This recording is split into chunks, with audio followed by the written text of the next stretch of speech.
I thought I knew my family. I thought I was living the American dream. I was wrong about everything. It's 2 a.m., and I'm sitting in what used to be our living room, staring at our wedding photo while holding divorce papers. The house feels cavernous now, every corner echoing with 17 years of what I believed were genuine moments. Sarah's laugh from the kitchen, Emma's footsteps racing down the stairs, family movie nights where we'd argue over pizza toppings.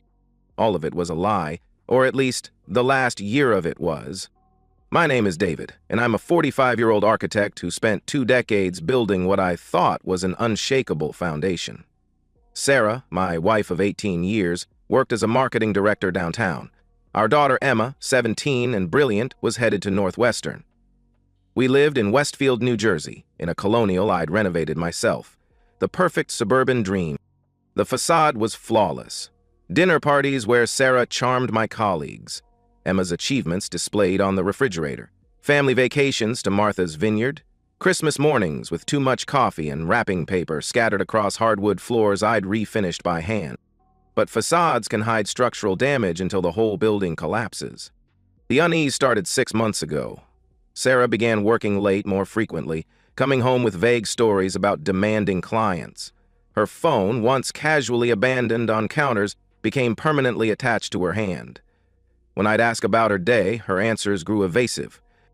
"Oh, you know, the usual chaos," she would say, delivered with a smile that no longer reached her eyes. Emma changed, too. My daughter, who used to seek my opinion on everything, became secretive and defensive. Phone calls that stopped abruptly when I entered rooms. Weekend plans that shifted without explanation. "Dad, you're being weird," became her standard response to any attempt at conversation. I told myself it was normal teenage behavior. Sarah assured me Emma was just stressed about college applications.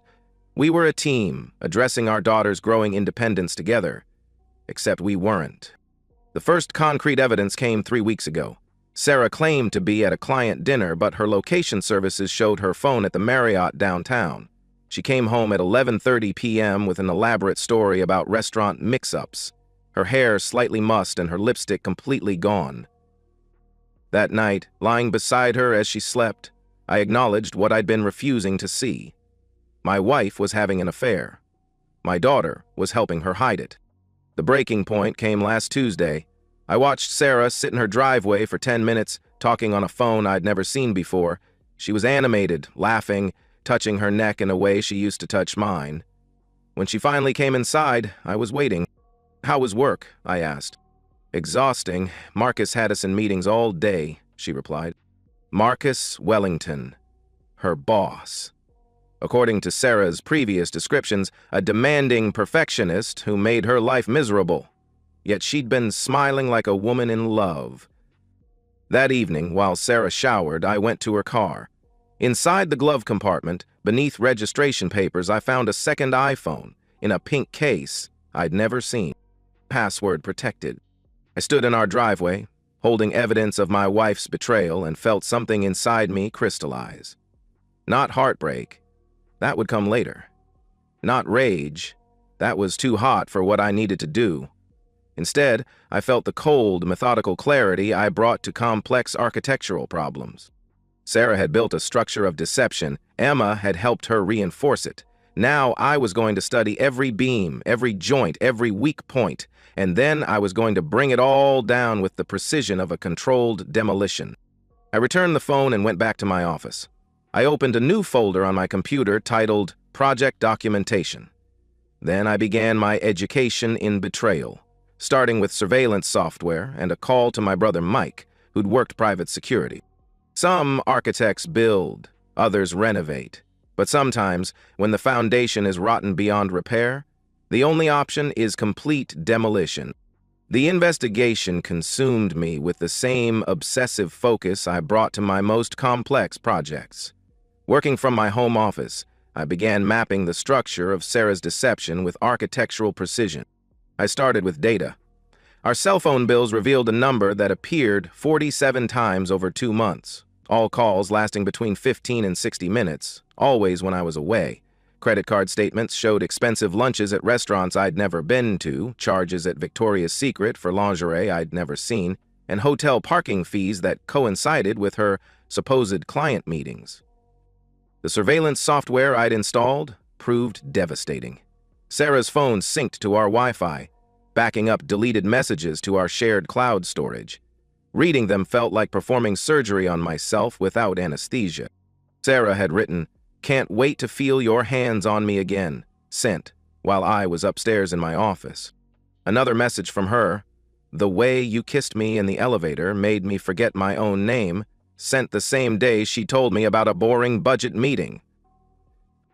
And this one, "David suspects nothing. We just need to be more careful about timing," sent 3 days after I'd complimented her new workout routine. Marcus Wellington replied with equal enthusiasm about what they'd done in his office, his car, and various hotel rooms. But what shattered me completely was discovering Emma's role in the conspiracy.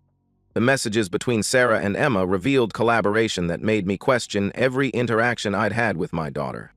Emma had texted, "Dad's working late Thursday, you're clear until 11. Sarah replied, "Perfect. Dinner with Marcus, then his place."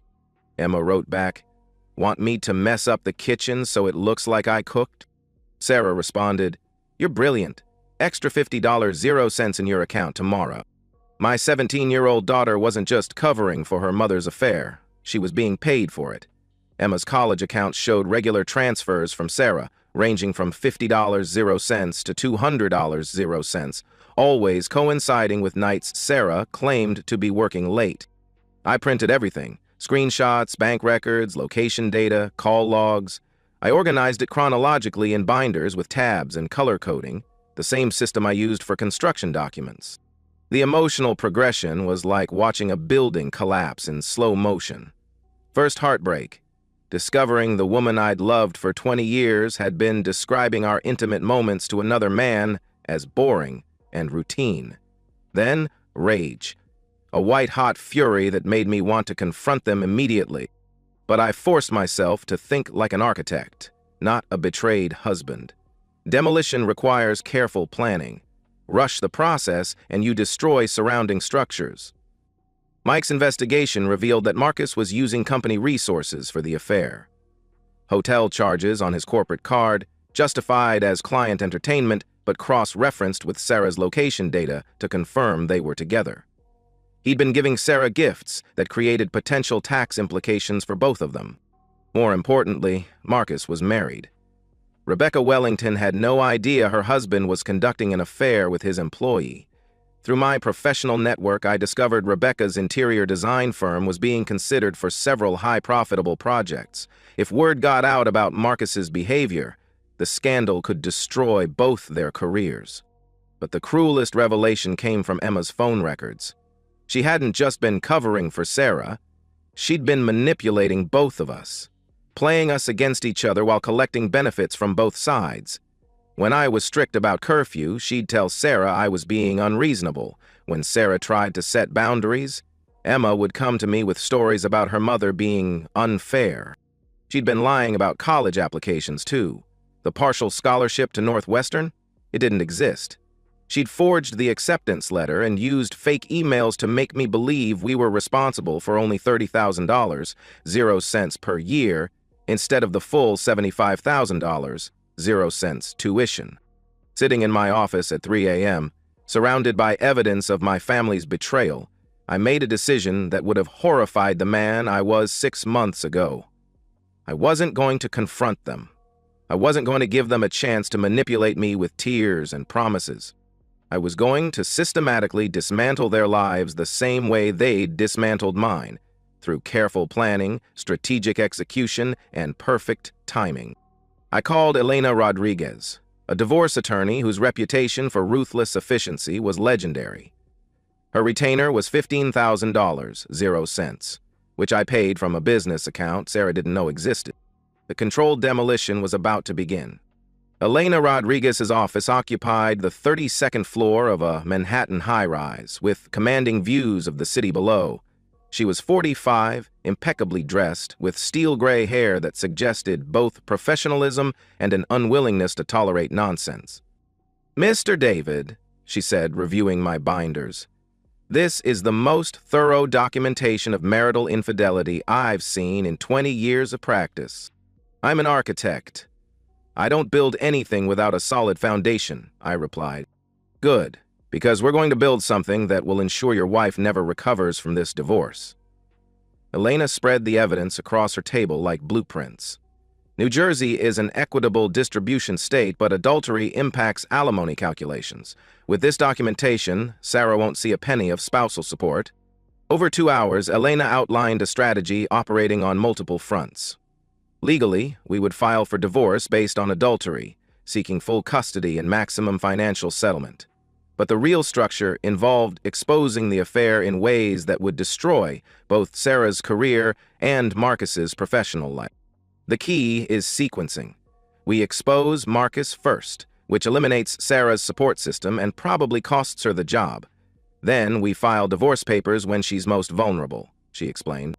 I drove to Mike's investigation firm in Newark. My brother had been tracking Marcus and Sarah for 2 weeks, documenting their routine with professional thoroughness. His office walls were covered with surveillance photos, Sarah entering Marcus's apartment building, the two of them kissing in his BMW, meetings at restaurants where they sat too close. "They're not careful," Mike said. "Tuesday and Thursday afternoons at his place. Friday lunch dates at Chez Laurent. They act like nobody's watching." "What about his wife?" I asked. "Rebecca Wellington runs in completely different circles. Interior design, charity fundraisers, country club events. She has no idea what Marcus does during the day." Mike pulled out a thick folder. "But I've been cultivating a relationship with her assistant. Rebecca's been planning a surprise party for Marcus's birthday next month." The next piece came from an unexpected source. Sarah's sister Jennifer called me on a Wednesday evening while Sarah was at another client dinner. "David, can we talk? I mean really talk?" she asked. We met at a coffee shop in Westfield. Jennifer looked exhausted, her usual polished appearance frayed around the edges. "I know about the affair," she said without preamble.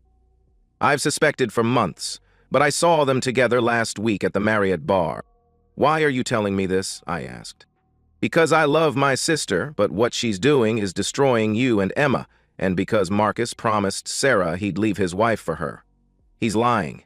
I know Rebecca through the charity circuit. They just bought a house in the Hamptons. Marcus isn't going anywhere." Jennifer became my inside source, providing details about family conversations I wasn't privy to. Sarah had been planning to ask for a separation after Emma left for college, believing she could transition smoothly into a relationship with Marcus while maintaining financial security through alimony. "She thinks you're too passive to fight back," Jennifer told me. "She's counting on your desire to keep things civilized for Emma's sake." But the most crucial intelligence came from Marcus's wife, Rebecca. I'd arranged to meet her through my professional network, ostensibly to discuss a potential collaboration between my firm and her interior design company. "Marcus has been working such long hours lately," she told me over lunch. "I hardly see him anymore. But his dedication to his clients is one of the things I love about him." "Client relationships can be demanding," I said carefully. "Especially with that new account his marketing director is managing. Sarah something? He's been raving about her innovative approach." I spent 2 hours listening to Rebecca praise her husband's integrity while describing a man I knew was lying to her every day. The final piece of evidence came from Emma herself, though she didn't know she was providing it. I'd installed monitoring software on her phone as well. Her messages revealed the full extent of her manipulation and her complete lack of remorse. Emma had texted Sarah, "Dad's being clingy lately. Think he suspects?" Sarah responded, "Just keep him distracted. Only 2 more months until you leave for college." Emma wrote back, "Can't wait to get away from his constant questions. Marcus is so much cooler than Dad." That night, I finalized the controlled demolition plan. Phase 1 would eliminate Marcus, cutting off Sarah's support system. Phase 2 would expose the affair to our social circle. Phase 3 would be the divorce filing, when she was most isolated and vulnerable. I needed the perfect catalyst, A moment when all the lies would collapse simultaneously, creating maximum devastation with minimal effort. I didn't have to wait long. The call came at 11:47 p.m. on a Friday night. I was reviewing architectural plans when my phone rang. The caller ID showed Emma's number, but the voice belonged to Officer Patricia Mills of the Westfield Police Department. "Mr. David? I have your daughter, Emma, here at the station. She's been arrested for driving under the influence." "I'll be right there," I said. But Emma didn't want to talk to me when I arrived. "Can you call Marcus Wellington instead? His number is in my contacts under MW. Tell him it's an emergency," she said.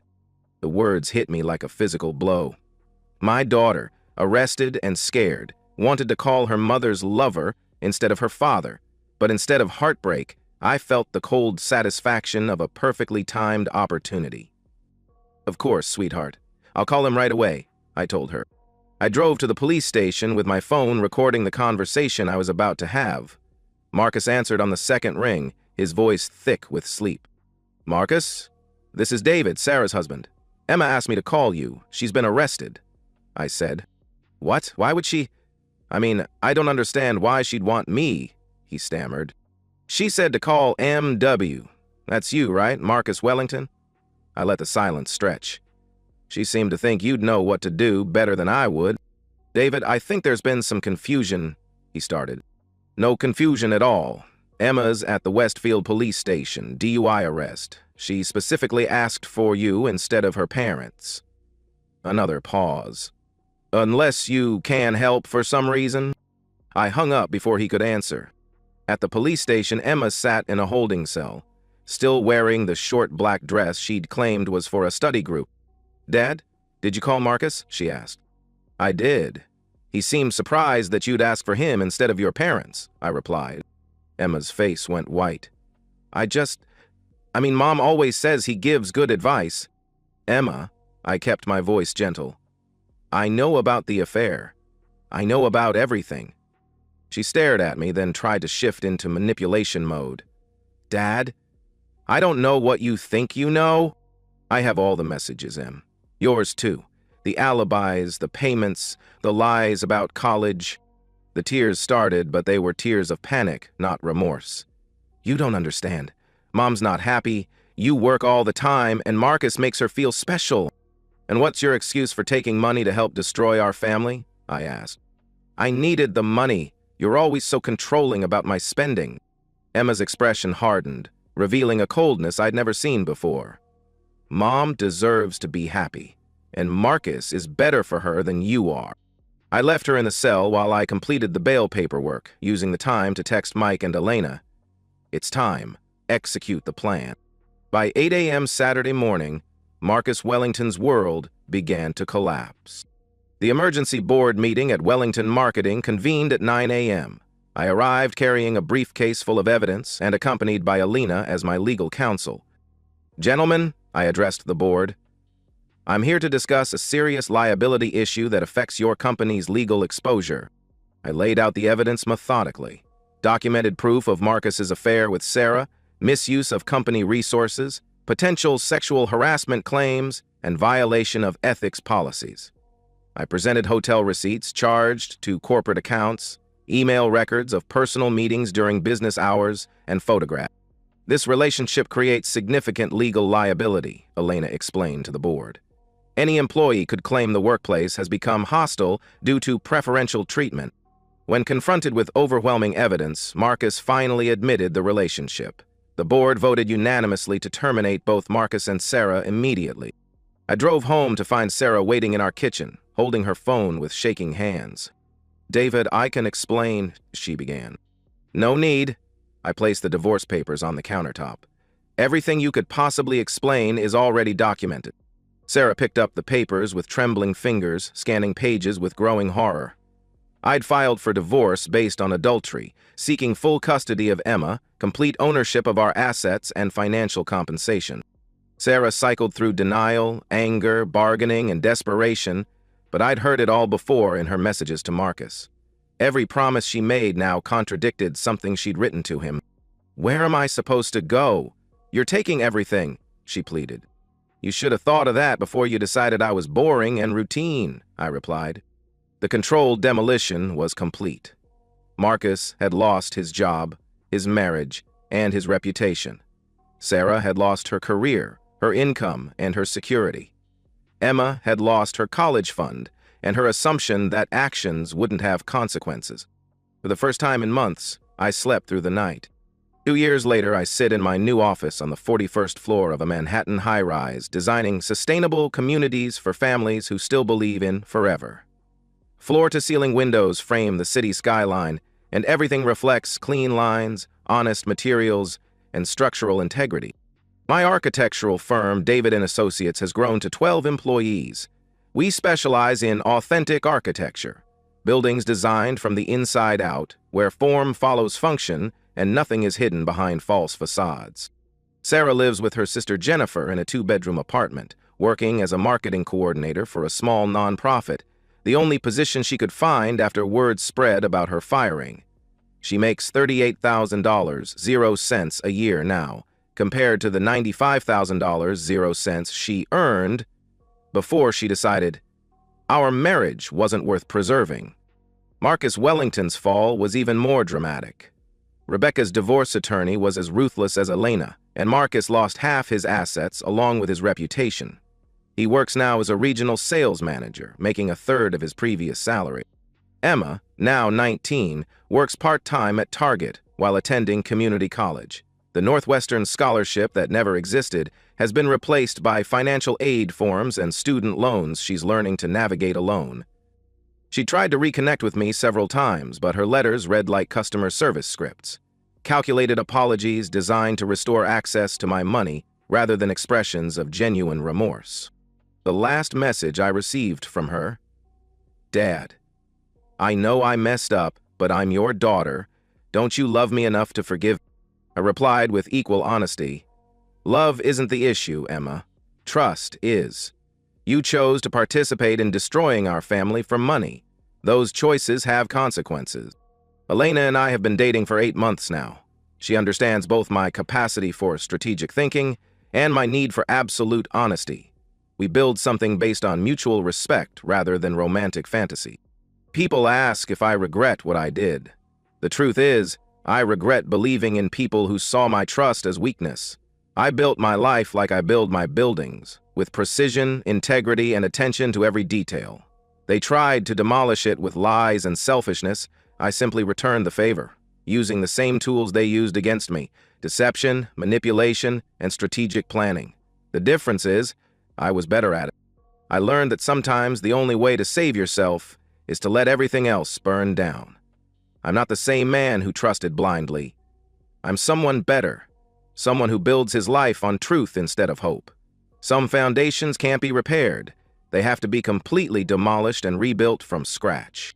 The final image shows me designing a house for a young couple, thinking about the foundations that truly matter: honesty, respect, and mutual loyalty.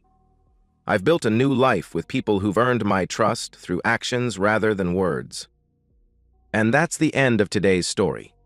If you enjoyed it, please give this video a thumbs up and drop a comment below. Your support helps the algorithm push my content further. If you're new to the channel, don't forget to hit that subscribe button. It really helps me keep creating more stories for you. Thanks for watching, and I'll see you in the next one.